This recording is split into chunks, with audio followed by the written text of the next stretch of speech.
વડગામના માહી ગામમાં અનૈતિક સંબંધોનો કરુણ અંજામ. ભાભી સાથેના અનૈતિક સંબંધોને લઈને ભાઈએ જ ભાઈની કરી હત્યા.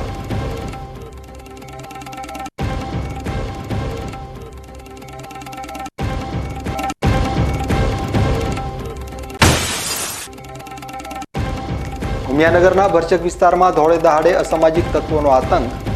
2 ગાડીઓ ભરીને ધોકા સાથે આતંક મચાવતો વિડીયો વાયરલ.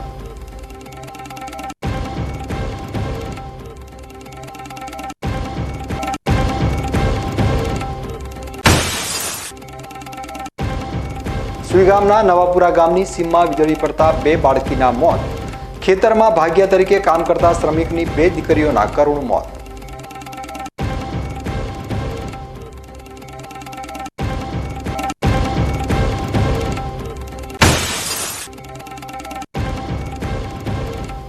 પાલનપુરના બાયપાસને લઈ ખોડલા ગામના ખેડૂતોનો ઉગ્ર વિરોધ. જમીન સંપાદનની કામગીરી અટકાવતા સરકારી તંત્ર થયું દોડતું.